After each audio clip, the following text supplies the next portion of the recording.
Lesson 7, adding transitions. So we're going to understand edit points and handles, understand transitions, add video transitions, modify transitions, fine-tune transitions. We'll apply transitions to multiple clips, and then lastly we'll go in and we'll start working with audio transitions. So when we go in and we start to look at how we're moving from one clip to the other, we have our cuts inside of there.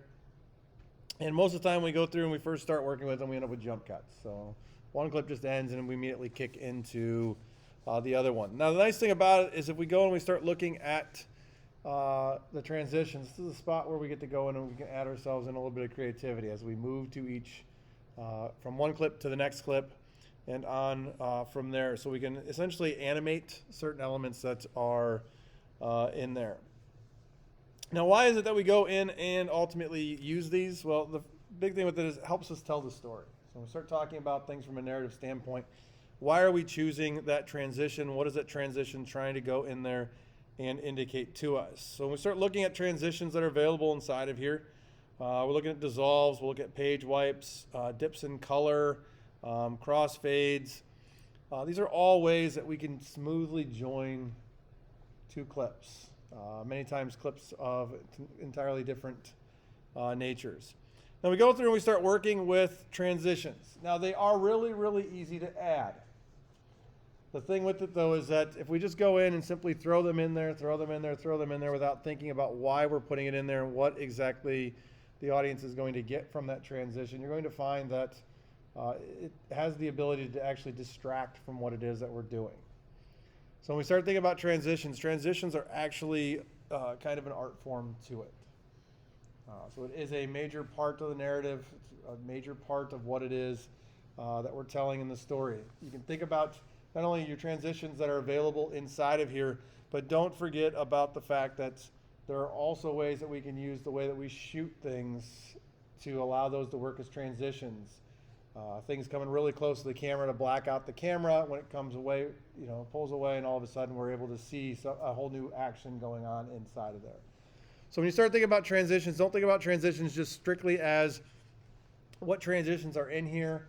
We'll talk a little bit about the fact that under the video effects, there's also transitions in there, but those, unlike what we think of as transitions from one to the next, those video effects transitions are really designed to go over an entire clip.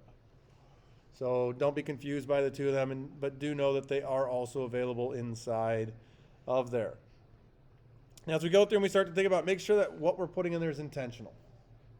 We're choosing to put it in there. It's an intentional choice. The action that we're getting from that is there to help tell that story. If you don't go in and work with them well, like I said, it can distract from it. But what's going to happen as we transition through there is that your audience actually is trusting you and telling the story. And they're going to believe that when that transition happens, that you intentionally put that transition inside of there. So while, yes, it's very easy for us to go in and add those in, know that it is important that we go through and start to work with them. As I said, the most common spot is a jump cut. We want to make that nice and seamless as it goes in there. The default transition inside of here is going to be a crossfade. So with that, it's taken just the two, and you move from one video track to the other video track. Now as we go in and we begin to work with them, we're applying these transitions at edit points. Now as we go through, we work with the edit points. There's something else that we have to be aware of when we start thinking of transitions. And those are called handles. So if we go through and we start to work with a clip and we cut off 10 frames before that, so we moved in 10 frames, and that's where we set our new end point, and then we added that into our sequence. When we go in to add a transition at that, we have 10 handles, or 10 frames to work with. That would be our handle before that end point. From the out point, the same thing happens. When we hit that out point, all of a sudden, from the other side, those are our handles leading out. We actually need to be aware of the fact that we need those individual handles. Because as we go through and we start to work with the transition, it's going to need those to move from one clip to the next when we go ahead and we insert that inside of there. As we go through and work, you'll see that we'll get into what they call a freeze frame. If you don't have any handles, because you use the whole clip in there, then what's going to happen is it's going to go up, and when it gets to that spot in the video, it's going to freeze. So that frame will still freeze on a crossfade. It's not going to go to black. it's going to go ahead and freeze on that as it crossfades into the other video. That's why when we go through and we start to shoot things, when you start to capture your videos, you want to get the action rolling, you know, and get the camera rolling then, and then have the action begin, so that if you go in there, we have that room to work with. So it's just something to kind of keep thinking about. Are you going to end up eventually probably with something that has a freeze frame to it? Yeah, probably. You're going to do something like, oh no, I really like this clip, even though I didn't mean for it to be there, and you may end up with a freeze frame in there. Be aware of that as you go through and ultimately capture what is there. As you go through and you start to work inside of your timelines. So if you open up, let's just open up the transitions one real quick. And of course that doesn't have any in it. Let's pull up the handles one. So when we come in here, we start to look at the handles, and we're going to work with this one a little bit later in here. When we go through and we start to see these triangles, so you'll see that triangle there in the upper corner of the clip. What that's indicating to us is that there aren't any handles available to this. So you'll see it here, and then you see it as we go into this, and we go to the end. That's indicating to us that there aren't any handles. So we're using the full clip in that. That's just there to essentially warn you that there isn't anything extra to that. So that way, when you go and you start to add in transitions, just know that you used all of it. So there won't be handles either before or after that individual clip. For transitions to actually work properly, you want handles. So just keep that in mind as you go through and you begin to work with them, that having the handles is going to allow them to work the way that they want to go in. Because we have a 2-second crossfade, we're going to be using 1 second on each side, or on each side of that edit point, to go in there and allow that transition to occur. So keep in mind as you go through and you begin to work with that you have those handles inside of there. As I said, if we go in and look inside of our effects, in the effects we do have the ability to go in and work with transitions. So if we come down here to our effects, you're going to see in here there are video transitions in here. These are the ones that we can go in and work with. There's also video effects inside of here, and you'll see inside of there there's also transition inside of there as well. As I said, the ones that are in the video effects are really designed to go across an entire clip. These video transitions, these ones are designed to go between clips or at an edit point or a cut point, depending on what term you want to go through and ultimately use with that. So as we start to use them, see what's happening with them. Don't be afraid to play with them. A lot of what we do inside of this lesson is really going in there and just kind of playing with things, moving things around, sliding things to get a better understanding of what control do we have with transitions, and then ultimately what do the transitions look like as we go in and apply them inside of the application. So let's go ahead and open up the transitions sequence. When you open this up, you're going to see there's actually 4 clips in there. Depending on what you have, you can go ahead and adjust the scale down here, so we can how much we're seeing. We want to be able to see everything that's in here, so we're going to have our 4 clips. Now if we go through and we play this, you can see what's happening with this as it goes between the different clips.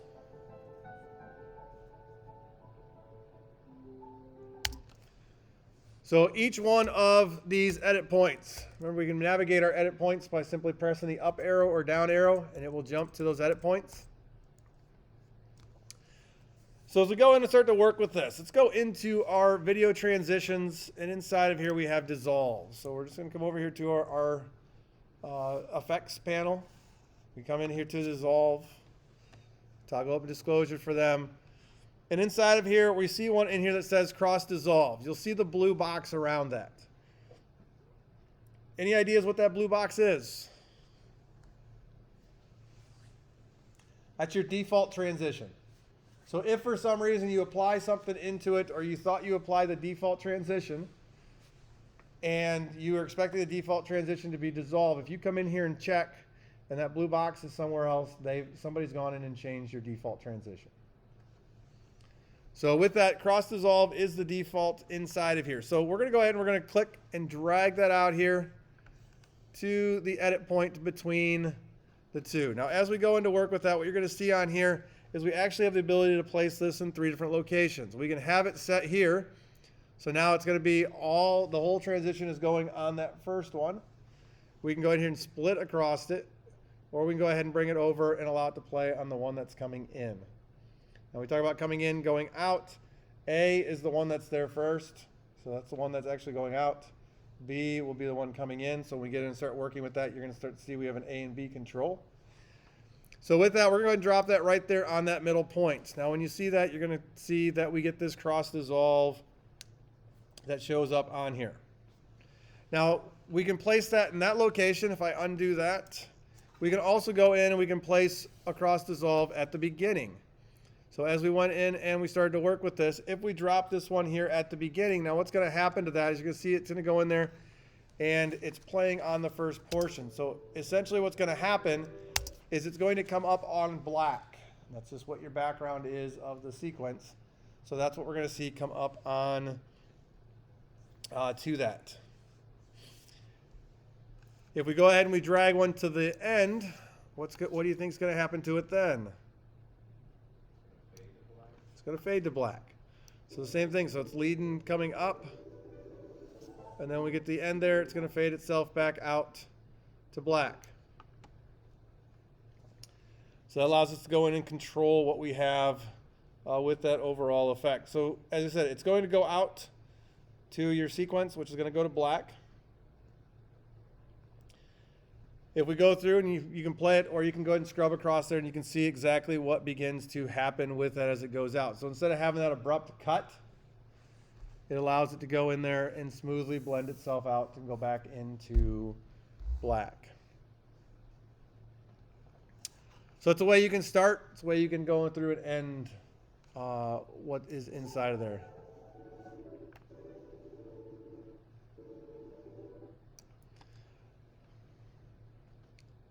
No issues there, I wouldn't think.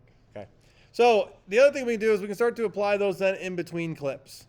So if we go ahead and we place this in between clip 1 and 2, if you need to zoom into your edit point, if you hit the equals or plus, it's going to go ahead and zoom in. If you hit the minus, it's going to allow you to zoom out. So if you need to zoom way out because you're working with a lot of clips, you can do that, or you can zoom in to see what's happening with this. So as we go ahead and we zoom into here, what we're going to do is we're going to go ahead and choose our dip to white transition effect that's also inside of the dissolve group. So there we have dip to white. We're going to drag this out here, and we're going to go ahead and we're going to drop it on that edit point. As we go in and we drop it there, you'll see again it spreads between the two of them. This, just like any of the other ones, all the transitions have that ability to be placed one of 3 locations. You will notice that the little line shows up once you get near the edit point. So if you're out here, it's not going to, unless it acts up, okay, it's not going to allow it to go in and show up. Once we get it close enough to the edit point, now we either have it on the left or A channel. We can take it over here to the right on the B channel, or we can go right over the middle of it and allow it to blend between the two of them. So we're going to go ahead and we're going to drop that again on that middle placement. So what's going to happen is it will go from nothing, and you'll see then it's going to slowly bring itself up. When we hit the edit point, that's when we're going to be totally white. And then it's going to start to come back into the other. So it's dipping to white, so it's going all the way to white, and then from white it's going to come back into our clip that is there.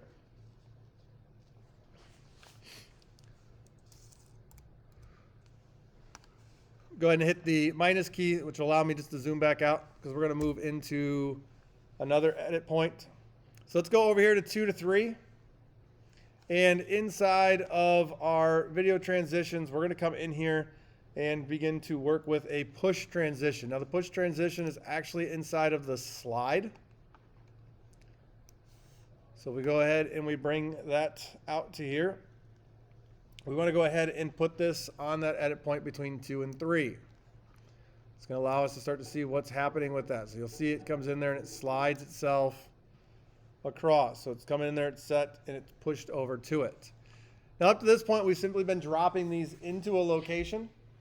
While they're actually in that location, we haven't done a whole lot to them. All of these transitions, when selected, do allow us to go in and make additional adjustments to this. Now when we select this, if we go to our effects controls, this is where you're going to see up here we have our A and our B channel. Now when we talk about A and B, A is the one that is there, B is the one that's replacing it. In this case, when we go through and we see our push, we can see that this is actually coming in from the right to the left. We can actually change the controls for this. So up here in the top, we're going to see that we have these different buttons here. So right now we can have it go west to east. We could have it go east to west. We could have it go south to north, north to south, whichever way it is that you want this to go in and transition. Again, you'll notice where A is at and where B is at. So which way do you want this to go in and transition? So in this case, they want you to go ahead and set it for east to west. That'd be the right side. So you'll see A on the left, B on the right. So as it goes through and plays, this is going to go through and move. In the upper corner up here, you're going to see it says play the transition. You can click on that, and it's going to show you inside of that preview what's happening with it. So if you're looking at it and you're confused as to what exactly is going to happen with that transition, you can go ahead and play that up there, and it'll play through what we have for our transition on there. You'll see here we have a set for our alignment. You can go ahead, you can change the alignment, so you can have it start at the cut or end at the cut. It's available to us inside of these controls. Another thing you're going to see over here on the right is it's going to show us what we have here for the edit. We're going to get into this in a little bit here, but that's all the stuff that's inside of there for the effects controls. And then down here, right now, you're going to see AB. Well, if you want to see the actual sources, you can go ahead and toggle that on. And that's going to allow you to go ahead and see those sources inside of there, as opposed to seeing the A and the B movement. If all you're looking at is where it's going to slide to, you're not concerned specifically about frames in that, you don't have to turn those on. Now, if you have those on, what you're going to see up here is where it starts and ends. So the frame it starts at, the frame that it ends at as it goes through and begins to play itself out. So it does allow us to go in and adjust what is available to it.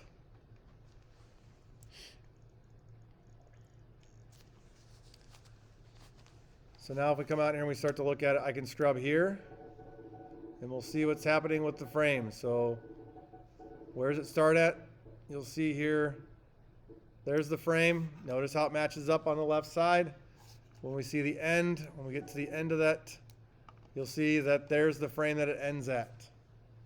So there's a lot of information available to us inside of our effects controls to understand what is it that we have going on with that.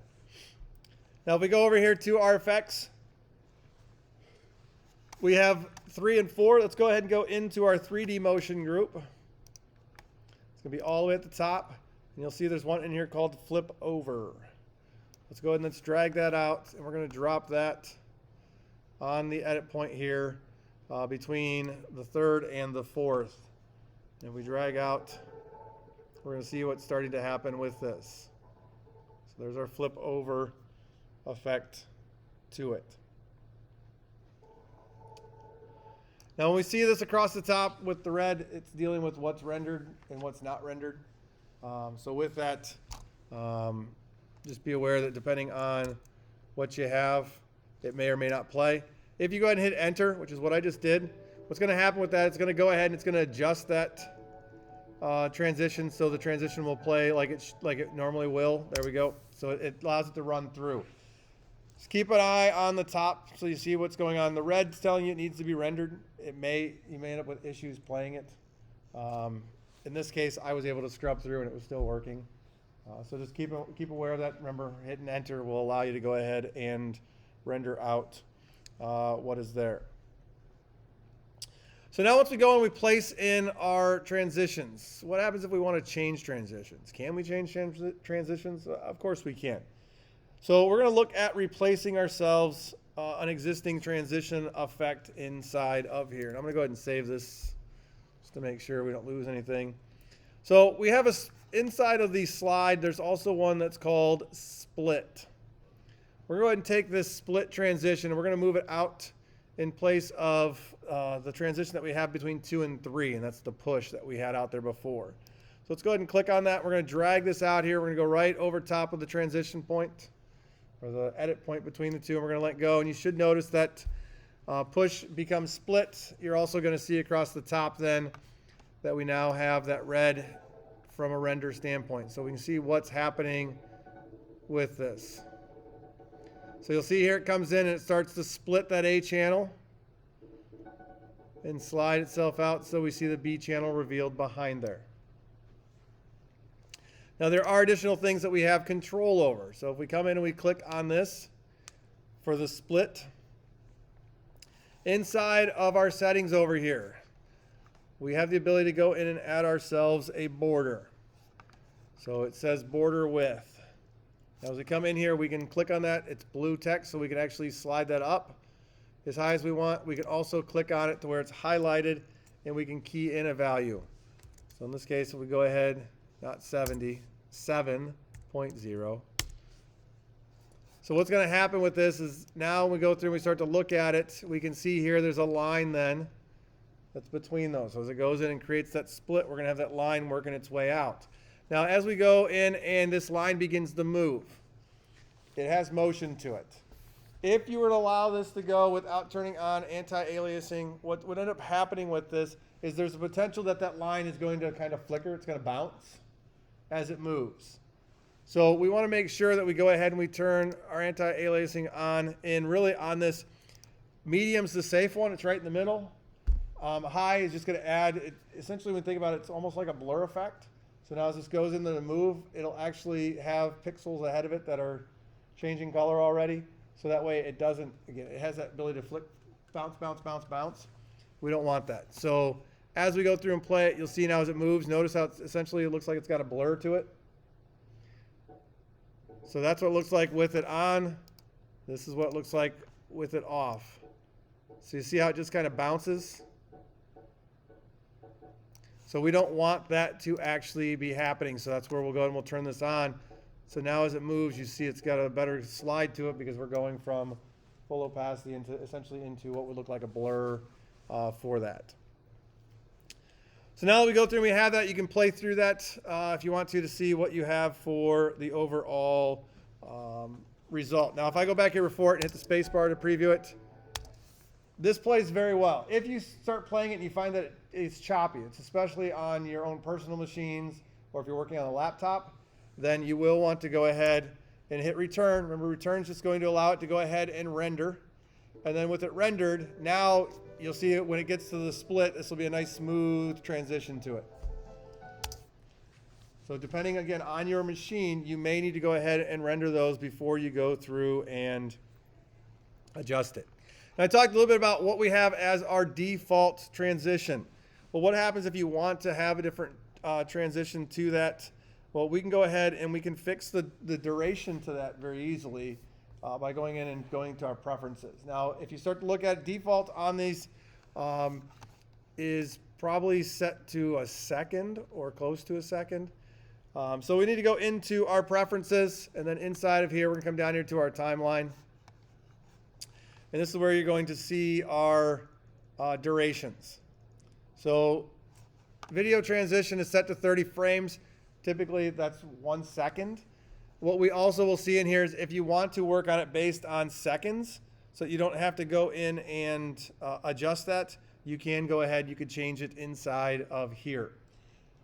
Just depending on what it is that you're working with, a lot of people will change it to seconds so that they know that whether it doesn't matter if I'm working with 25 frames per second, 30 frames per second, 60 frames per second, or 120 frames per second, my default transitions are always going to be 1 second in length. If we leave it on 30 frames, and of course we go in and we're editing video that's 60 frames per second, we now only have a half second for those transitions. So it's up to you really what you want to do with it on your own machine.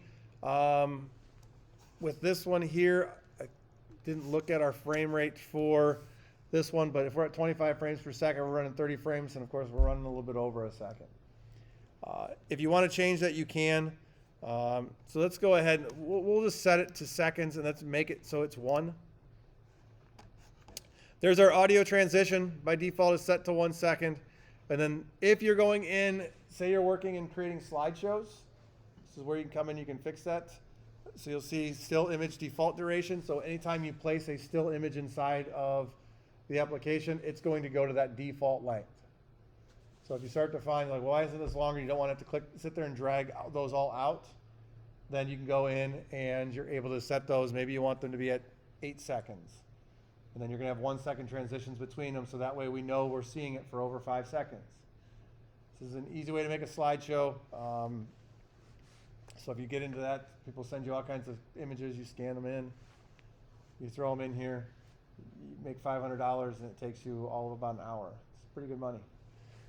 So we can go and we can change that inside of here as well.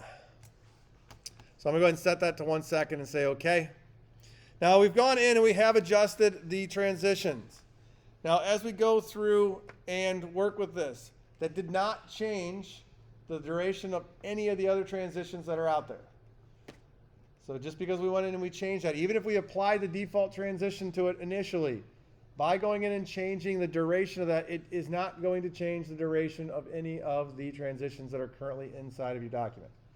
If you realize that all your transitions are the wrong length, you went in there and you fixed that, you are going to have to place them back into there. But once again, you probably already have them selected. You know what they are. You see what they are because we can see inside of here, cross dissolve, flip over. So with that, we are able to go in and work with that. The other thing you'll start to see, we go through and we start to work with our transition, is the ability to come in here. I can click on this, and you can see I can expand the duration of that by sliding this. So it does still allow us to go in and work with the transition so you aren't stuck with what is there. But as we go in and we begin to use them, just know that if you haven't changed that, to go in and set those preferences prior to going in and adding anything into it.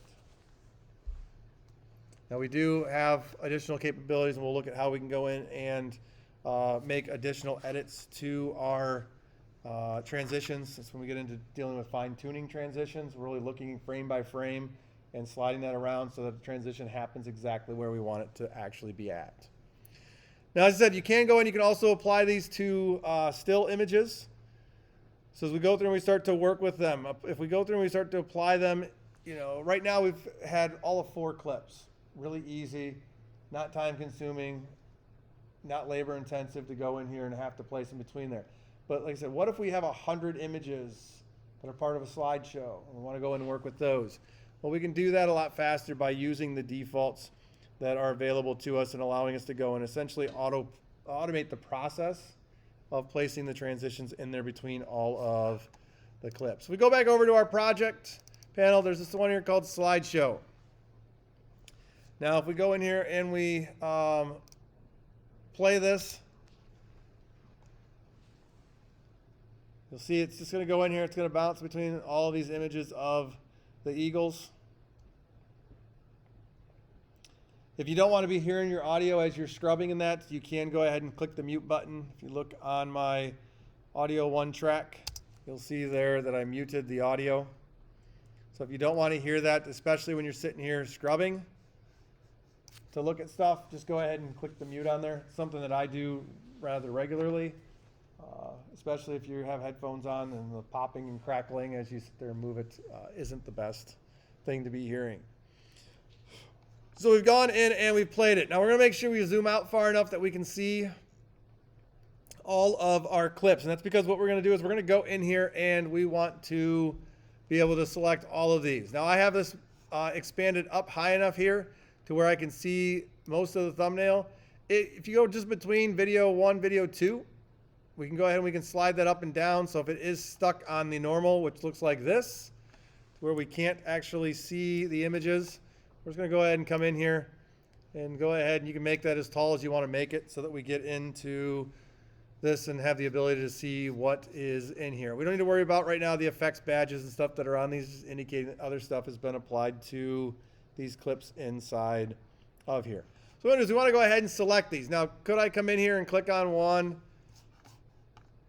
click on another? Yeah, we can come in here and we can start working on that, but you'll see you start to get into issues where they're being selected. So what we're going to do what I would refer to as a marquee selection.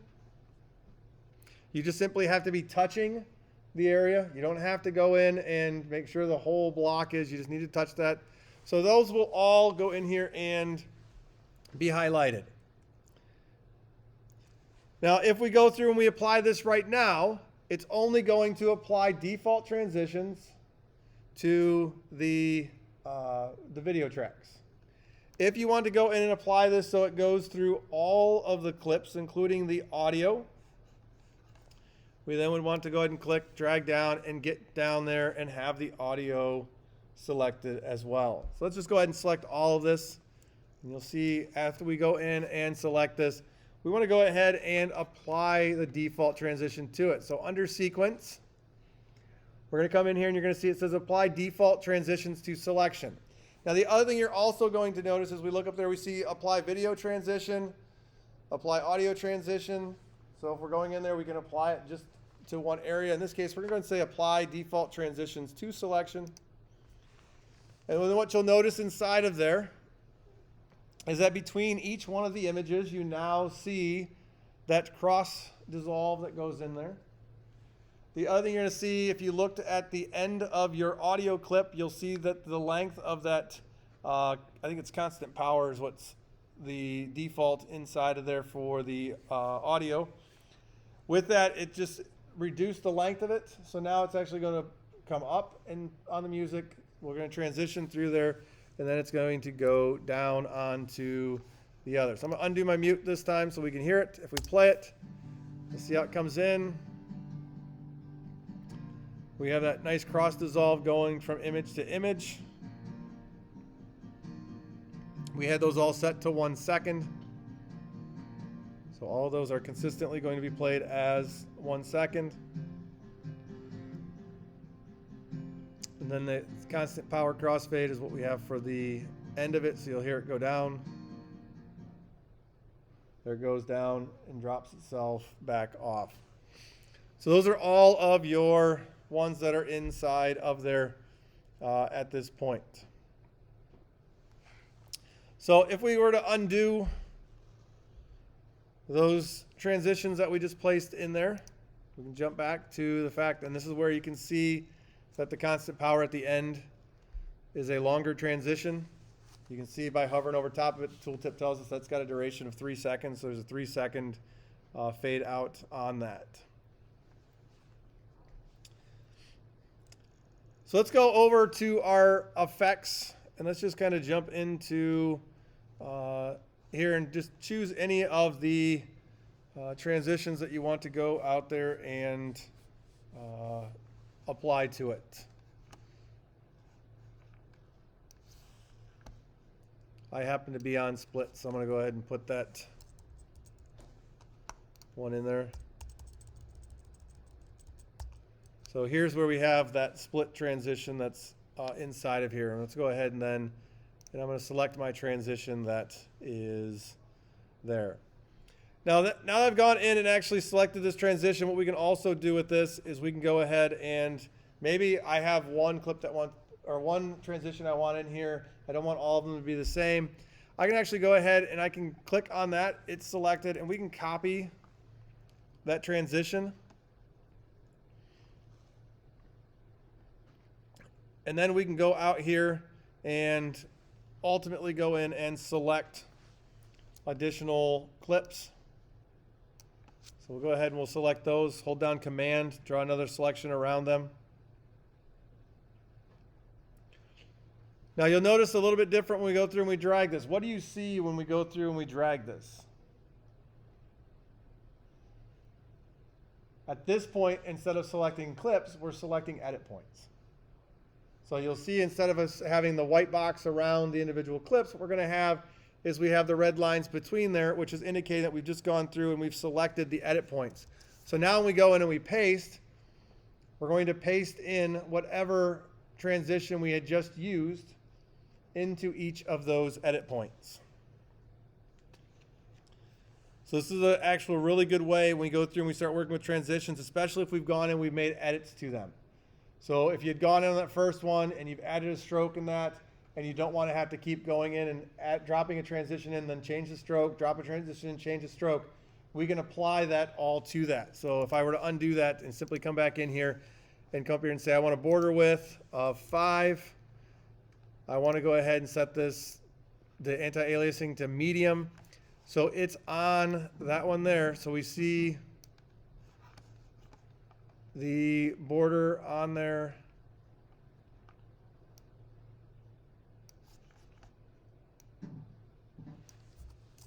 Return.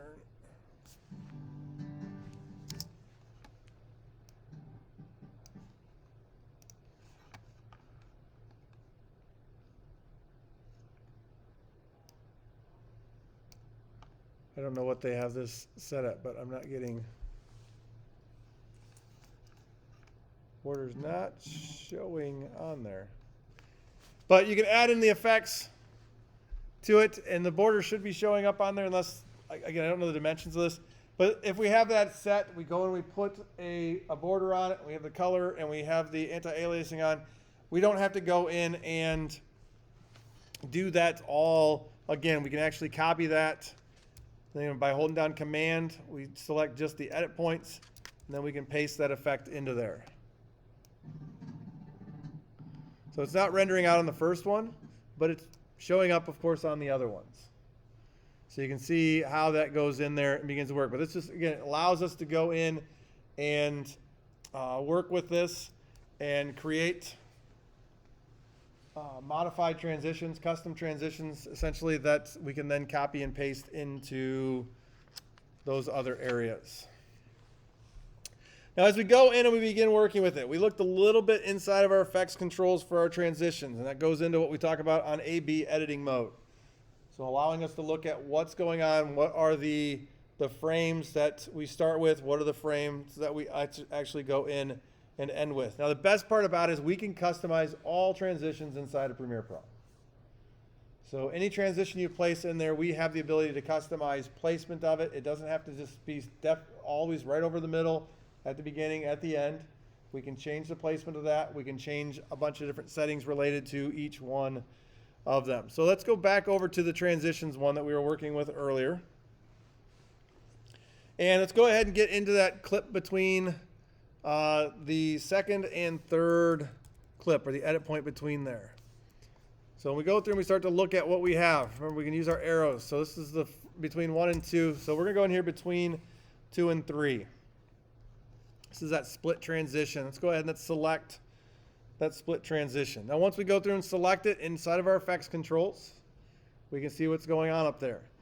I tend to always turn on my show actual sources, unless for some reason I'm working on an ancient machine that doesn't allow me to go in and play it very well or look at the things very well. Then at that point I may start without showing actual sources, but you shouldn't have any trouble running on the majority of the equipment out there anymore, running everything through and really seeing the actual sources as we go through and work with that. So we're going to make sure that that's on.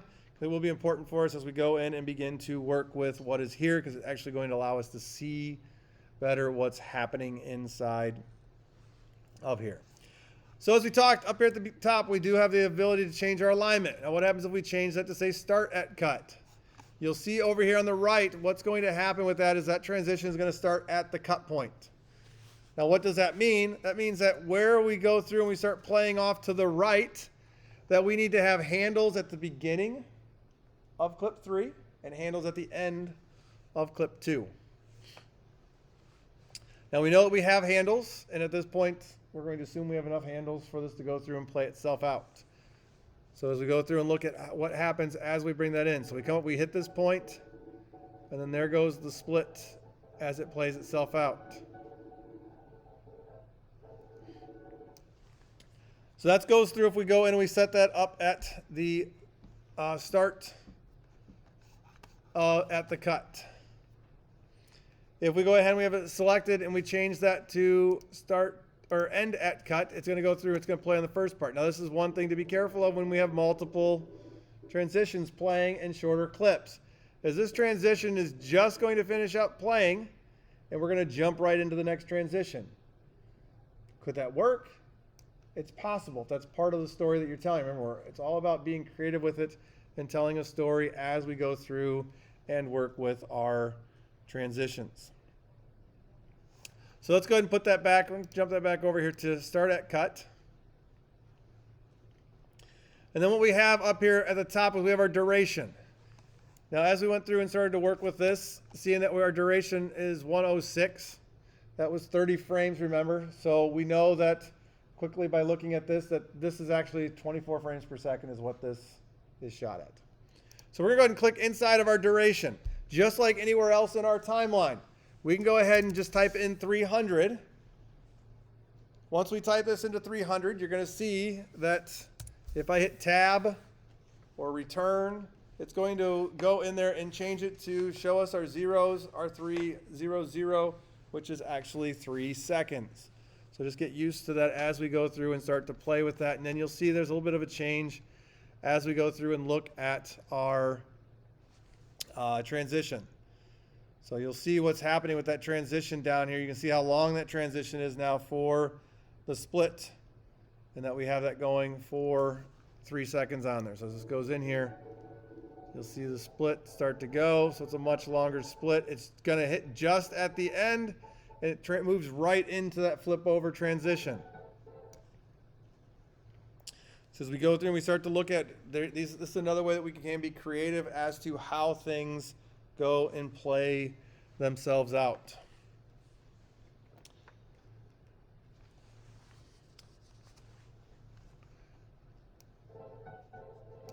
You will see again the red across the top indicating that this may need to be rendered out if it's not playing correctly for you.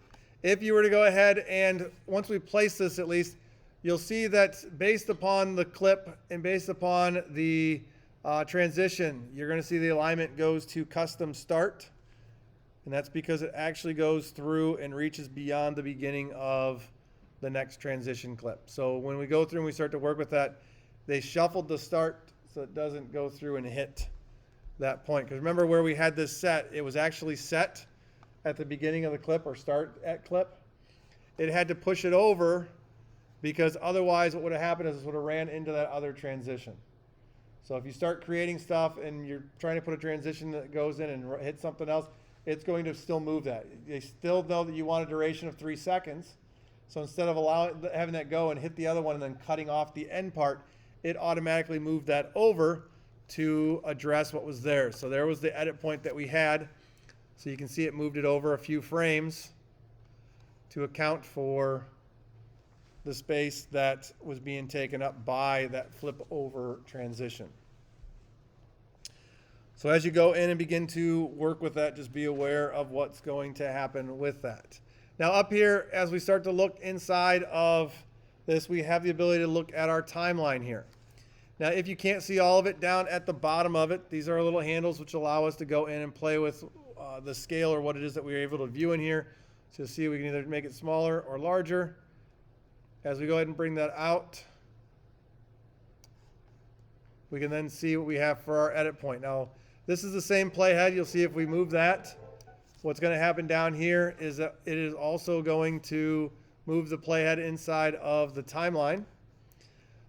If we go ahead and we hover over top of the point where the edit point is at, what this is going to do is it's going to bring up the ability for us to actually create a rolling edit. That's what we get with that red icon with the 2 arrows on each side. This is our rolling edit icon. So if I click on that, what you're going to see here is it's moving that point in which the edit occurs. So it is changing the before and after of that. As I go through and drop it, you'll see that the start and end frame inside of the effects controls is indicating to us what is the frame in which the transition is starting and what is the point in which it ultimately is going through and editing. So as we go through and we begin to move this, in some ways what we're really doing is we're going in and creating ourselves some trimming to this. So as you move that around, you're going to see things changing. If you start to look at the duration of the shot there on the left, you'll see it going from at 9:02. We're going to move that over, so this point's going to occur in another location. So that allows us to go through and roll what's there. Now, if you move away from the black line, what you're going to see then is this little box. It looks like a picture with arrows going each way. That's our slide tool. So now we can slide this as to where that transition is going to be at. Now, what's going to happen as we go through and we start to move this is it is changing what's actually being played in the beginning and the end of this. So as we go and we start to look at our frames, you're going to see the other frames on the left and the right indicating it can start and end. Because you see the duration over there for the transition is 2:05. You'll notice then if you look inside of here when it starts, when it ends based upon the timing. So this allows us to go in and we can slide that around. This allows us to really look at what exactly is happening with it. These are two ways we can really go in and work to fine tune, like I said, where the transition's at, what are we seeing before the transition begins, what are we seeing when the transition actually goes in and ends. The amount of adjustments that you can ultimately go in and make inside of there is, again, it's infinite, it's limitless.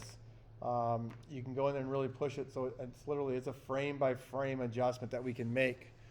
So if we wanted to roll that edit point and then slide this, we can go through and we can start to do that, and then you can start to see what happens on the play of it. So as we go through and we begin to use those, begin to work with those, just pay attention to what's happening with them. Don't be afraid to go in and work with them a little bit. We can always hit Command Z and we can undo a bunch of stuff that we've gone in and worked with. Now, another transition that exists, and this one's actually designed to essentially appear as though it's invisible. It does a good job. I've looked at a bunch of videos even through YouTube and that are on their podcasts that people go through and use this to go through and make it appear as though there isn't an edit point. But you'll still be able to see there's a little bit inside of there. So we're going to go ahead and let's open up our morph cut. And what you're going to see on this, and I'm going to turn off the sound momentarily, is it's going to go through and there's a little blip there where it jumps. And that's the point where they're attempting to make this appear as though it's seamless. When you listen to it from an audio standpoint, there is a glass door without a handle. So there's a little blip even in the audio that's there, but what we're trying to do is we're trying to make it look as though this is essentially a seamless transition. And there's something inside of here that allows us to go through and work with that, and that's our morph effect. So what we want to do is we're going to go to that edit point between the two of them. We want to insert it right into this location. So when we get into our effects, inside of here, in our video transitions, inside of our dissolve, because essentially what we're doing is we're trying to make that edit point disappear. You're going to find here it's called morph cut.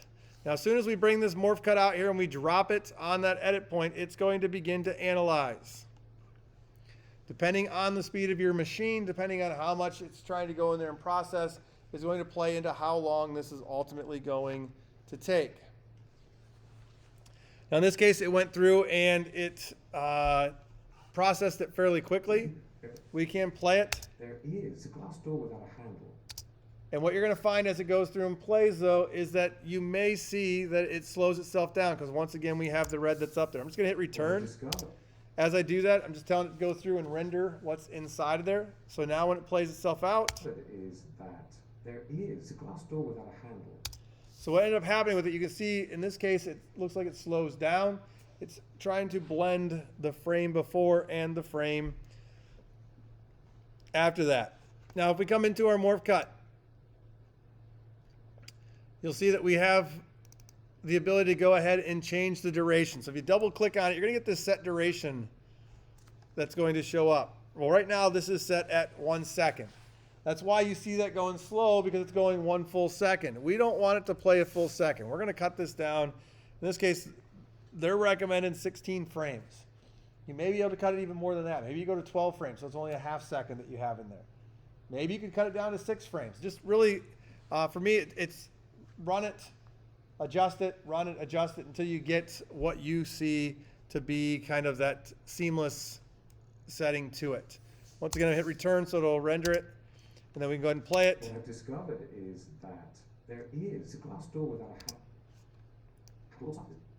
It hasn't finished analyzing it, as you can see on there. Now it's done. So let me try this once again.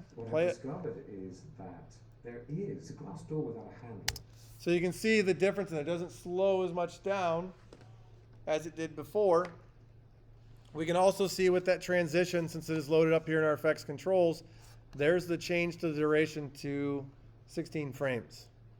Now we can go through and we can actually use that same setup to change the duration of any of them. If you double click on any transition, it'll pop up and give you a set duration box. If you have it selected and you're already working with your effects controls, then of course you're going to see it in the top up there too. Just depends on which method you want to use, which is actually working out to be faster for you as you go through and use it. Now we talked a little bit about handles. Now what happens when we don't have enough handles? So let's go ahead and jump over and open up the handles sequence. Now with this, if we go in here and we start to look, remember we can use our arrow keys. We jump into this edit point between the two clips. With that, we're seeing those triangles. Those triangles are indicating to us that we have no handles. On both of these clips, we have no heads or tails. So when we talk about that, heads is before it, handles, tails comes after it. So in this case, we know that as we go through and we begin to work with this, if we add any transitions to this, what's ultimately going to end up happening with it is that they're going to both be freeze frames if we leave them where they're currently at. But what if we go in and we start to work with this to allow us to adjust at least one of the clips? So what we're going to do is we're going to come in here, we're going to grab our ripple edit tool. So what we're going to do is we're going to go ahead and work to adjust what we have for these clips. So if I come down here and I take this, I can come in here and I can adjust what's going on with this clip. So now that I go through and I drag it over. Now how far do we want to go? Depends on what you're planning to end up doing with this. So if I come into here, I decide I want to take this and I want to make this a little shorter to allow my transition to occur with there. So let's go ahead and just grab this and let's shorten this over here. Let's take the duration down. It was at 120. Let's go ahead and give ourselves 10 frames of that. Now when you move that over, you're going to notice that on that first clip, that on that upper right corner, we no longer have that triangle on there. And that's because we went in and we just adjusted this with our ripple edit tool. We moved that over. Remember with the ripple, it went through it and moved over, essentially trimmed, gave us a new out point, and then it closes the gap. So now what we have is we have some handles at the end of that that's going to allow us to go ahead and begin to work with it. So when we go through and use that, we can no longer have both of these on a freeze frame. So now if we go into our effects and we get into our transitions and we go ahead and just use that cross dissolve, which is our default, and we drop it, go to drop it on here, what we're going to see here is where can we place that at? What are our options? Right, only starting at the cut, because with that, it will allow it then to go from, we have that clip playing in, so there it plays as it goes out and it rolls into the next clip. Because we don't have handles before it to allow that to go through and play. So it allows it to place afterwards because it recognizes that we have 10 frames of tails from that first clip. So if you find yourself trying to place something on there and you can't get it to work, then know that something's not right with your clips and start looking through what it is that you are used to using. Now if we go ahead and we grab our move tool or our selection tool inside of here, shortcut for that's the V key. It's also here on the upper left.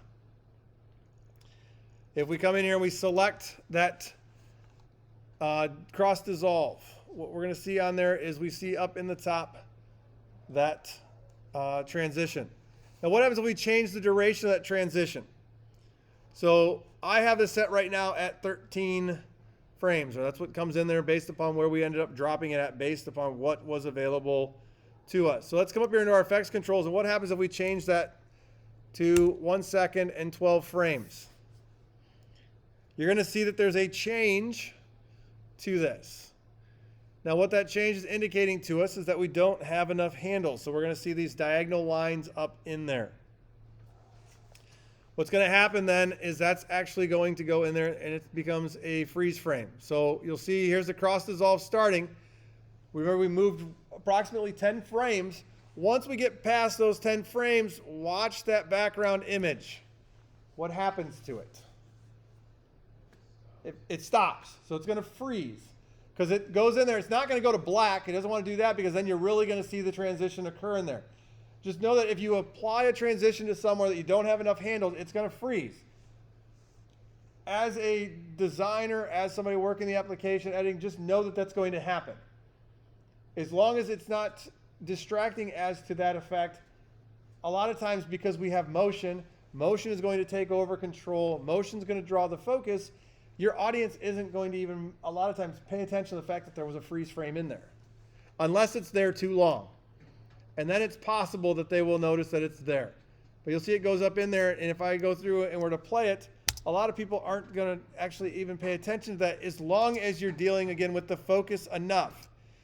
Now, the fact that we have color on there, and then we're going into this silhouette black, white style, I still am focused on the ball that stopped.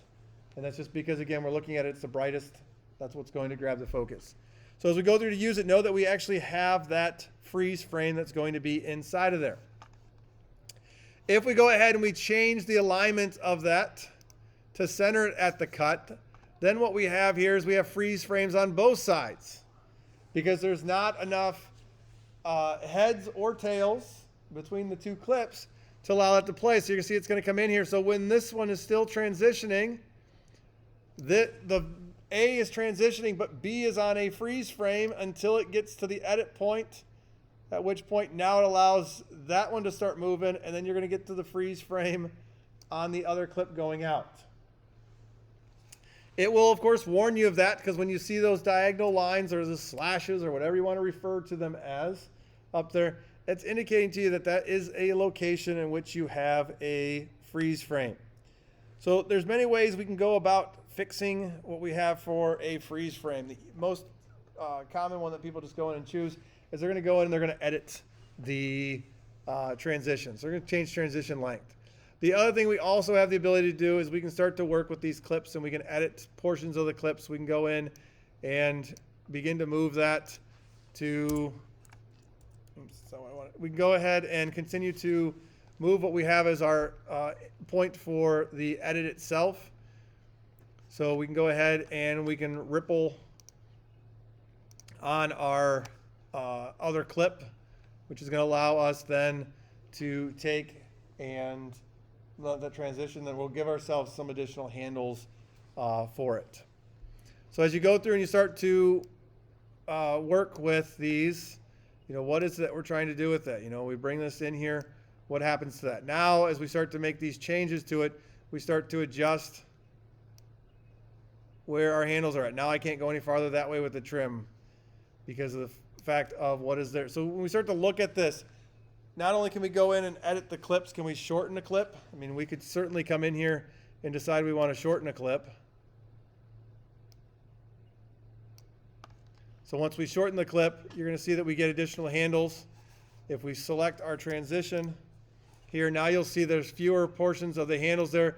As you slide this, you'll see as you slide that transition around, you're going to see where those freeze frames are at. So I could adjust it to minimize the number of freeze frames. So at this point now, there's a big difference on how many freeze frames are there. So at this point, it doesn't freeze until right here. The opacity on that is dropped so far down, the other basketballs come in, that now I end up seeing it to where if I take this and play this one, the freeze frames get to be almost invisible. So as you go through to work with that, you may have to shorten them clips. Now, what happens as we go through to shorten the clips and provide ourselves with additional handle space is that our duration is going to actually get shorter, the overall duration of it, because we've had to move those to allow those transitions to occur. By doing that, each of the clips has been shorter because remember the original clips had no handles.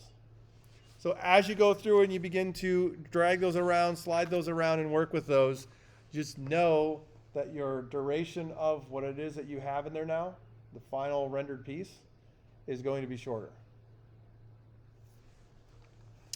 The last area that we go in, we're working with our transition, is going in and dealing with our audio transitions. So let's go ahead and double click and open up what we have for our audio sequence that's here.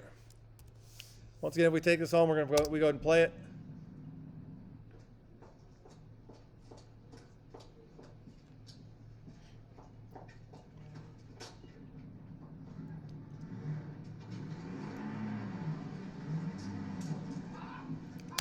So it allows us to go through, we can start to see what's happening with this and how it moves and jumps from clip to clip to clip.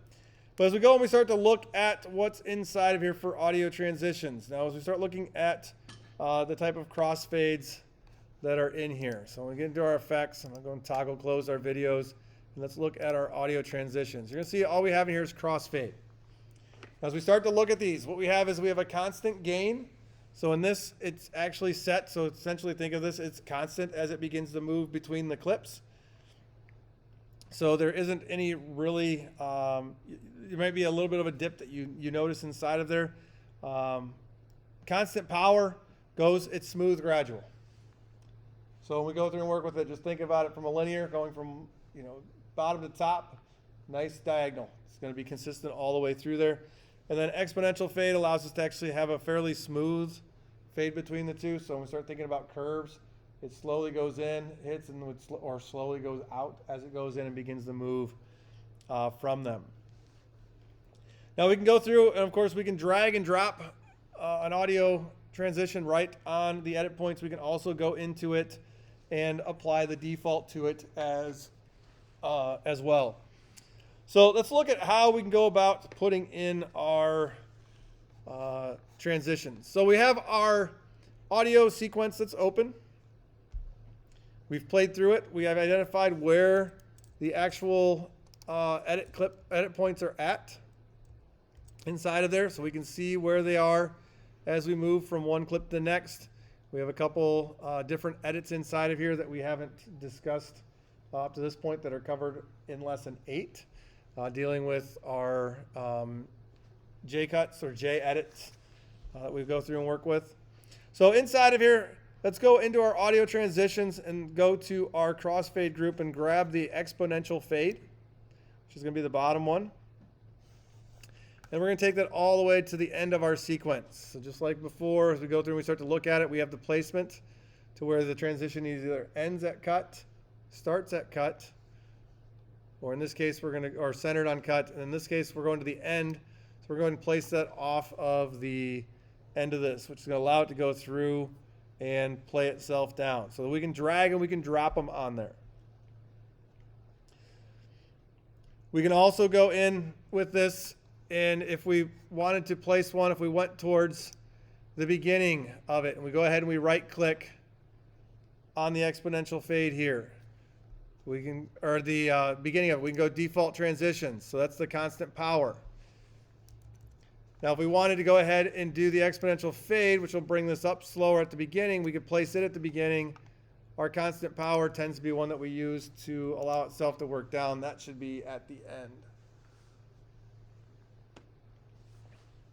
So it allows us to go in and apply the default inside of there. Now we talked a little bit about the fact of adjusting them by coming in here and clicking on them, and we see duration up in our effects controls. Double clicking on them, which allows us to see the set transition duration. We also can go right to the end of it, and you'll see this symbol show up, indicating to us that we want to go ahead and adjust what's there. Now if I make it to where we can see what's going on, if we go ahead and click and we start to drag, you're going to see then that we get a duration showing up here. So with that, it allows us to see the duration of the transition, it's also showing us then what we're taking off of that other clip or how far in there. So we're going 10 frames into the clip. As we keep going this way, you can see what's happening with that transition. So you can decide that you want to make these longer, shorter. We can go ahead and adjust it inside of here. So I bring this out a little bit and drop it. You can go through and you can listen as to what's happening with that. Where is it starting? Is it starting too soon? Is it starting too late as you go in and run it? So you can adjust these anytime that you want to. And to help this out, because it of course starts out with her immediately on the screen, let's go ahead and add ourselves in just a simple cross dissolve at the beginning. I'm going to drag and drop it. I could have also went ahead and right clicked and applied the default transition to the video there as well. And then there's the cross dissolve going out. If you'd like to place other things inside of here, we can add other ones. So if we play it right now, comes up, we ever moving. It's going to work its way towards the end, and then you'll see that everything is going to go ahead and fade itself out. So now we want to go in and we want to ultimately select all of the audio clips down here. So if we come in here and we drag across them, so the situation as we go and we start to work, remember when we go through and we start dealing with things that are synced. So we're syncing audio and video. What's going to happen with that as we go through and drag, we're going to end up selecting also the video up above. So what we want to do is we want to go ahead and come in here and we only want to select the edit points down here on our on the audio that's available to us.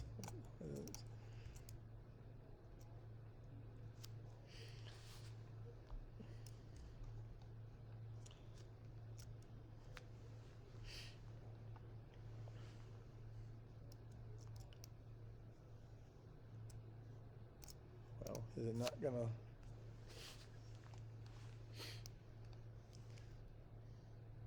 If we select these, I'm going to go ahead and select them this way.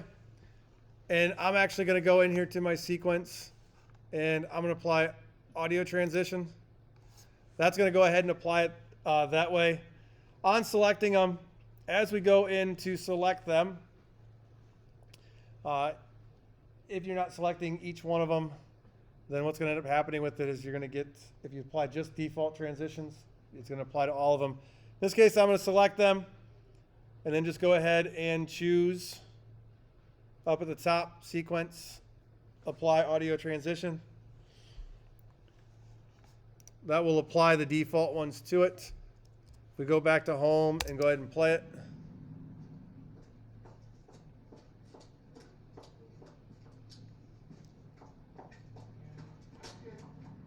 So there you have movement between each of them. So that allows us to go in and apply what's there. Now, once these defaults are inside of there, we can go in here and we can start to work with them. We can see where they're at. If you're wondering why it applied some of these the way it did, notice this one here has been applied, majority of it at the end of the clip. That's because if we click on that, if we go up here and we look, you'll see that it had to do that because there aren't any additional handles then outside of there. So it plays it up to the end. So it is intuitive for itself as it goes into work with it, that if there aren't handles there, it will automatically adjust that default transition to account for the fact that there aren't any handles, and it assumes that you want to make sure that the transition has video still happening going on behind it. Now you can go in, you can change any of those. If you want to remove some, you can. If you wanted to add additional ones between the clips, you could. If you notice, we went through and we start looking at the edits, they are using some more advanced editing techniques inside of here that we'll talk about in lesson number 8, where you can see the audio from this one, it continues, and we still have the clip coming in through here. It's a way that we can start to work with it to modify just the audio portion of it to allow it to keep going, which we have a J-cut, is what we'll refer to that as. So that's working with transitions. You certainly can go in and apply them any way that you want to, whether you want to choose the menu, right clicks, change durations in the effects controls, or double clicking. But as you keep working with them, you'll find that you can do anything with them, and you can fine tune them all that you actually want to.